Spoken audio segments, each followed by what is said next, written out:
Hello and welcome to another tutorial in PIC microcontroller creation implementation, and we are still doing our series on start to finish a USB basically USB converter from USB to serial, and we are going to get into the mechanics of it, basically creating the package, and more importantly, is getting a board definition, basically figuring out how big the board needs to be, what shape, and all that stuff does the board need to be to put into a case. So for that we're going to be using Autodesk Inventor Professional. You can download this. You can at least get a free trial of this for 30 days from Autodesk. You can also get Autodesk Inventor Fusion, which is a scaled down version of this. The operability is a little different, how you use the tool and how it's set up. So I'm thinking about I may maybe do a kind of a quick small tutorial maybe after the series of how to play around with Inventor Fusion, because it is different. I mean, there's similarities, the concepts and everything are the same, but there is differences. The tools are different, and or at least some tools are different and things like that. But I just want to show you with Inventor Pro because it does have more power, and you can do a lot more things with Inventor Pro. So I'm going to show you that. Well, first off, we need a case. So we're going to look at polycase.com, and I'm going to go ahead and click on Home so you can see where to navigate from. But we'll click on Polycases Home, and I'm going to use the LP series cases. That's what we're going to use. And when you come in here, like, we're going to use the 2.5 by 2.5 by 0.9, basically 1 inch tall case is what we're going to do. So you choose the case you want. It even gives you some pictures. There's 4 different options of this. You can have the one that has flush textured hexagonal spot, as well as you can have some that are recessed and smooth. You can have a bunch of different in the PCB mounting bosses, basically the mounting posts for it. You can have those included or not included depending on what you're doing. Ours will definitely be included. So what you want to do is you'll click on 3D model, and then you'll click on this zip, and it's in STEP, or a step file. That's the format that it's in. There's a few different formats. There's step, there's IGES, there's I think SLD for SolidWorks format. There's a bunch of different formats, but this one's in step, which Inventor is very good about opening pretty much anything you could find. But you click on this and you'll download it, and then when you download it, you take and you extract it, and then you will go to Inventor. So let's go ahead and buzz back to Inventor now. We're going to click on Open, and I'm going to get to where I extracted it. Now, depending on which one you want, like the one that we wanted, let's go back, is basically we want the one, at least we're going with the one that's flush textured and includes the PCB mount ones.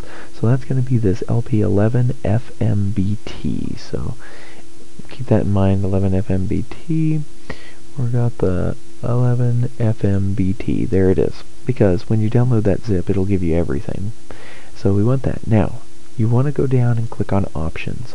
You want to make sure that you uncheck Import Assembly as Single Part, because you don't want it to come in as one big chunk. You want it to come in multiple pieces, i.e. you want the lid, the screws, and the base. You want it to be all separate pieces. So we click OK there and click Open. And then Inventor will convert all of the stuff. Now, to make sure it looks the way that you want it to inside, you basically, this is your Explorer viewer. Every screw, the lid, the bottom, every piece of this thing is listed here. And these are what's called parts, or .IPRT, I think is the file extension that Inventor gives these. You can see all the different pieces, the makeups of them and everything. And to remove a piece, you can right click and choose visibility, and that will uncheck visibility, which will then make it invisible. And as you can see, you've got your circles. Now, how I'm moving this around is there's 2 different ways to navigate, or really, yeah, 2 different ways to navigate in here. You can either click on this little cube that's up here, and it'll pivot, move it around. You just click and hold, and then move your mouse around, and it will move it. Or what you can do is, if you have it set up by default, the mouse wheel, if you click on the mouse wheel, you can pan. If you hold down the shift key and click the mouse wheel, then you can rotate it around, which is what I do most of the time. And then, of course, when you scroll the mouse wheel, you zoom in and out. So, and the thing to remember is it zooms relative to the mouse. So depending on where the mouse is where it's going to zoom. So keep that in mind, because sometimes it can be kind of frustrating. But yeah, remember that it zooms relative to the mouse. So anyway, so this looks good. This is what we want. So we're going to go ahead and make this visible again. So we'll choose our visibility. I'm going to go ahead and save this. So we're going to choose Save As. And it's an IAM, which is the file extension for an assembly. This is going to be our main assembly. Basically, we're going to add parts and pieces to it. So we're going to there we go. So this is going to be our main assembly. So this is our IAM file. So that's our main assembly. So we're going to click Save. And OK, we want to save everything. So this may take a few seconds. OK, now we're saved. So now we can start playing with this. I'm going to remove the lid as well as the screws. You can click and hold down Shift just like anything. Click the first one, the last one, and it'll select them all. Visibility, turn that off. So I just want the bottom. So now I'm going to draw the board. Now if you look, the board's going to need to, at least to start with, is going to need to probably be up against this, let's say up against this face, over and up against this face. And it needs to kind of protrude out a little bit beyond where these holes are, right, to be able to put the holes in. So we'll bear that in mind. First off, what we're going to do is we need to create a part. So we're going to choose the Create button. And we're going to name this PCB. So this is our PCB, and it asks where to save it, and we're standard IPT, which is Inventor Part, so that stands for, and all that stuff. Everything's fine. And what's cool about Inventor will even do, it'll create bill of materials for you and things like that, so you can keep cost and everything right at your fingertips. It's kind of cool. But hit OK, and then it wants you to choose kind of like a face where you're going to create the part, which we want to just click on this face. And what that does is that creates what's called a sketch. If you see over here is a sketch. A sketching surface is where you can draw 2D sketches of anything you want, and then you extrude them, which means then you build an extended, or basically you basically draw your 2D, your X and Y coordinate drawing, and then you basically build the Z. You extrude it and pull it out, do the height of the object. So for us, what we're going to do is we're going to build a PC board. But first, I need to get some reference points of where some of the stuff is. So the best thing to do is use this project geometry command. What we're going to do is we're going to project these geometric points up onto our sketching plane just by clicking on the edges of these circles. And it has a lot of auto snap features, which is very, very nice. Project that one, and that one, and that one. Okay, that's enough of that. I'm going to press the escape key, the escape key, and that will get me out of this. Just like EagleCAD, escape cancels out the commands. And now what I want is I want a couple of lines. This is purely for reference. Now, with Inventor, if you get close to the center, it'll kind of snap to it. You notice that? It'll kind of snap onto it and kind of grow a bigger dot. So we want, we want from the center of this one to the center of this one. And I missed it. Sometimes this is frustrating to get it to work right. From the center of that one to the center of that one. And I'm done. And then here's another trick. If you press the space bar, it will repeat the last command that you did. And so I press the space bar and see how line is selected now? So I can do it again. So I'm going to select the center of this one to the center of that one. Now you're probably wondering why I'm doing that. Well, it's so I can draw my rectangle of my board. I want it to be somewhere in between these two posts, so the middle of these two posts would be perfect. Well, when I draw a line, I can snap to the midpoint of that line. And so when I do these two reference lines, now I can choose rectangle, snap to the middle, and snap to the middle. And there we go. Perfect. So now there's our board, or at least the beginning of our board. I'll show you how to stretch it to these edges later. And that's another thing I wanted to show, is that see how this is all grayed out, and like all this stuff is grayed out, but only this is open? Well, that's because that's so you cannot click on this other stuff. We are editing only this sketch right now. We're editing only this part that we've created. We're not messing with anything else, so it's all grayed out so you can't accidentally disturb anything. So we're going to finish sketch. Okay, brings us to here. And now we're going to extrude it. So we're going to use the extrude command.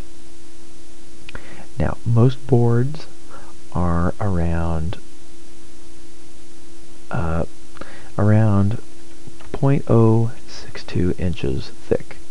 So we type that in. Now it wants to know what to extrude, so we're going to click on our only part in here.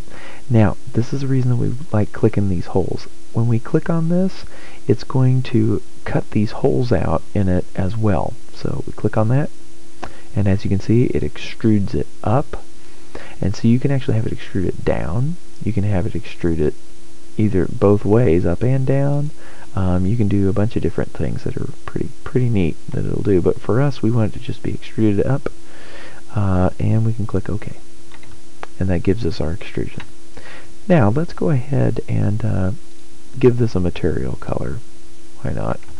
Let's take and select the whole thing by clicking over here. Select PCB, and then we're going to say as material, and we'll use, let's just use a good green color. Why not? That looks good. Now that we're done with that, we're going to click return to return to the assembly. We're going to save. Yes, we want to save everything. Okay, now we have a little bit of a problem. The board is completely on the bottom of the assembly. We don't want that to happen. We want it to be up top, up on here. So we're going to use our assemble command, and we want to assemble. Now, we really need the bottom face of that, but since we can't really get to it, since it's setting flush on the bottom, we're going to use the top. And then what we're going to do is we're going to say to set the top face right on the hole by clicking next to that hole. Now the problem is that it's still the bottom, these bottom mounting posts are pushing through the board to the top face. So we need to pop the board up to where it's setting on top of those. Well, if you remember, our board is 0.062 inches thick. So that's where this little tooltip helps really well. You can type in 0.062 and it'll push it one way or the other. Now, since the way we're oriented, positive 0.062 pushes it down. Well, if that pushes it down, then negative 0.062 will push it up. Press enter. It's going to ask about suppressing the position. Since we had it setting on the ground, that's perfectly fine. We don't really even need that constraint of it setting on the floor anyway, so we can just click OK. And now it's setting up on top of the holes. That's exactly what we want. Now, another problem is, when you place your components on here, they're going to be flush with the sides of this. They may not be enough board for them to stretch all the way out here. So let's stretch the board a little bit, why don't we? But first, let's note our distance. So what we're going to do is we're going to see the distance from this face to this face. And that's with our measure tool. And so it tells us that our distance is 0.331. So if we take and we say, let's go half that distance closer. So 0.331 by 2 is about 0.1655. So we'll say 0.166. So what we need to do is we need to double click on our board, or come over here and double click on PCB, and that will go into PCB editing mode. And now what we need to do is we need to move the face. So we're going to click on this face. We're going to choose which direction we want to move it, the Z direction, and we're going to move it 0.166. Hit enter. That's nice. That's a little better. Let's do that to the other side. So again, you choose Move Face. Click on this face. We want to move it in the direction Z. And we're going to move it approximately 0.166. And press enter. And done. We're going to return back to our main assembly. And that looks nice. Save. So now we're ready to add components. I've already created the components from their step files, so all we have to do is just place. So I choose place. We want the sub D connector. That's a good one. So we'll say open on that. We're just going to set it off to the side. And then you can do multiples even, but we don't need that, so we're going to hit escape. So we're going to place again, and we're going to grab the USB connector that I have. Place it off to the side, and hit escape. Now, these components need to be oriented different. This one needs to turn that way, this one needs to turn the other way. So what we're going to do is we're going to move it over here. And now, staring down from the top, this is the fastest way and easiest method for turning things. We're going to use the snap grid. We're going to choose, let's say, the corner. Say rotate about point, and we're going to turn it till it's flush. Again, let's do that over here. We're going to right click and choose done because we're finished rotating it. And we're going to do it again. So make sure we're viewing it straight down from the top. That way we can't get any weird angles or anything funny. And we're going to do the same thing. We're going to grab a corner, rotate about that corner, and we're going to move it. Right click and choose done. Perfect. Now, we want to make sure we're going to constrain this to the board. What I mean by that is basically we're going to lock the... I just noticed something. So this is why you definitely want to look at this at all different angles. See how this guy is crooked? So that means he didn't get moved. I wasn't completely on the top of him, and so he got crooked. Well, this is no problem. We'll just hit undo. Now that we're undone, let's choose top. Perfect. We're going to choose grid snap. On this time we're going to move it. We're going to move it over here. And then we'll do it again. Rotate. And there we go. Right click, choose done. Same thing again, press the space bar to repeat last command. Rotate. And this guy needs to go this direction. Right click, choose done. Awesome. So now, back to what I was talking about before. We'll look at them and look, they look great now. We want to constrain this to the board, which means we want this to set flat on the board, and when we move it, we don't want to accidentally push it through the board or pull it up off of the board. So in order to do this, we're going to choose Constrain. And we're going to choose the bottom of the board, or the lowest point of the board. Since this is all pretty much the same point, we can really choose either this or that. I'm going to choose this for now. And then we pick that, we want to place it on the board, so we choose the axis on the board. And we want it to mate to the board, so we make sure that's chosen by default. And we just simply click, and then click apply. So now we're good with that. We're going to go ahead and cancel out of that command. So now, if you look at it, even when I do it from the side, if I grab this, I cannot push it through the board. I can push it side to side, front to back, but I can't shove it through the board. This is different from, let's say, this component. If you notice, I can push it through the board. I can move it all over the place, and I can push it up and down. But since this other one is constrained, if I move it around, it cannot go through the board because it's constrained to it. So let's take another top view. And let's get this thing positioned roughly from side to side. We'll worry about front to back later, but side to side, let's get it positioned kind of where we want it. Be round. I believe that looks good enough for me. I'm not going to do anything super special to get it in an exact spot. Just that's close enough for me. So now we need this to set flush against this side. So what we're going to do is we're going to, oh, and by the way, if you have something selected, just clicking anywhere will deselect it. So what we're going to do is we're going to use the assemble command, and we want the front face of this to be assembled flush with the front face of this. And again, it gives you that option if you need to tweak it a little bit, push it forward or backward a little bit, you can. In our case, everything looks pretty good, so we're just going to press enter. Or right click and choose apply.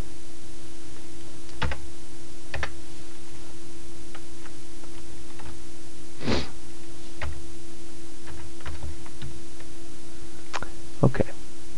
Now it's going to ask us about our constraint to the board. Since we moved it around, it has issues with that. Well, we don't really need that constraint anymore, but we may need it in the future, so we're just going to suppress it for now. We're not going to completely delete it. We're just going to basically suppressing it is basically like it's not there, but yet you can always go back and re-add it without having to go through the whole clicking on constraint and everything. So we're just going to suppress it for now.